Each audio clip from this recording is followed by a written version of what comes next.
I'm just doing a little bit of flower pressing. With it being spring, I like to do it each season and capture the different flowers through the season. And at the moment there's loads of really lovely things that press really well.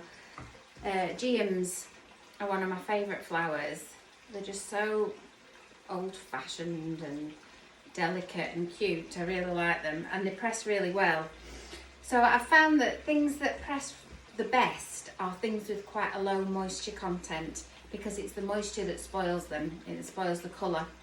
So what I tend to do is make sure that I dry the stems really well. And if they've got quite sappy stems, sometimes I crush the stem and squeeze some of that moisture out first. And with certain things, like forget-me-nots, I sometimes take some of the flowers off and press them separately to these stems. And then when I make my picture, I can kind of stick them back on again and nobody knows, but it preserves the colour then. So I've done this little layer here. So sometimes I press with the flowers flat face down, and sometimes they're folded in half in profile.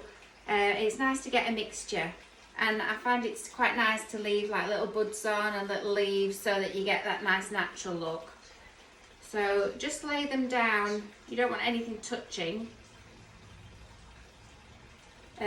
Sometimes you can help them a little bit, like this pansy that wants to be nice and flat.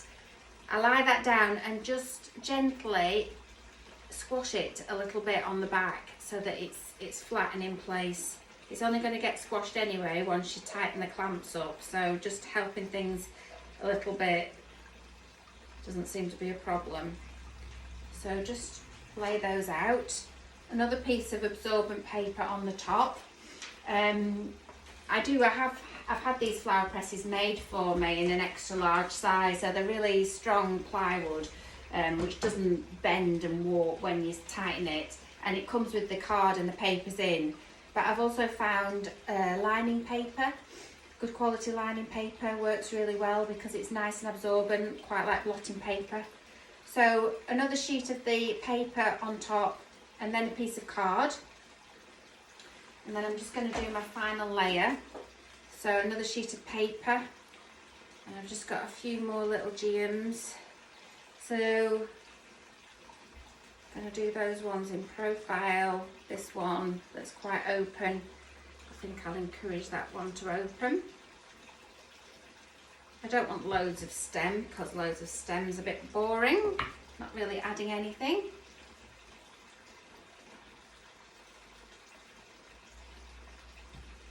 Pansies and violas, they press really well.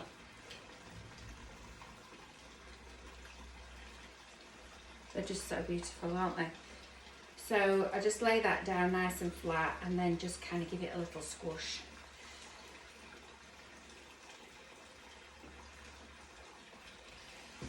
This is a new one on me. You have to resist the urge to strip the stems. As a florist, we're always cleaning the stems off, but you don't want bare stems.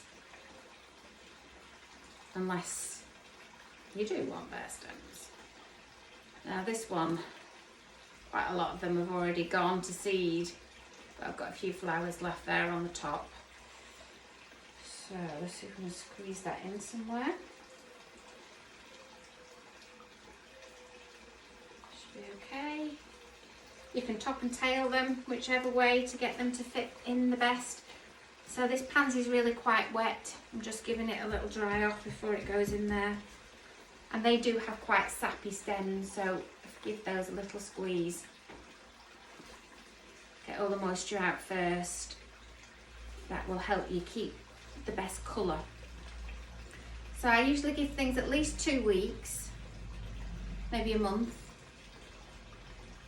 If you're very, very precious and you want something to be pressed to absolute perfection, then really you should go back in after 2 or 3 days and swap the paper over for nice, fresh, dry paper. So, quite happy with that. Lay on this other sheet. Just gently encourage things to be flat.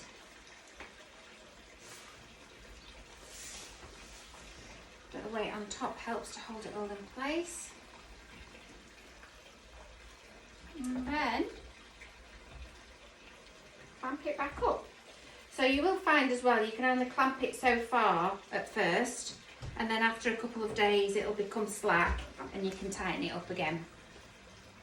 So just keep your eye on it. And I shall report back when they're all done and show you how I make some really pretty cards.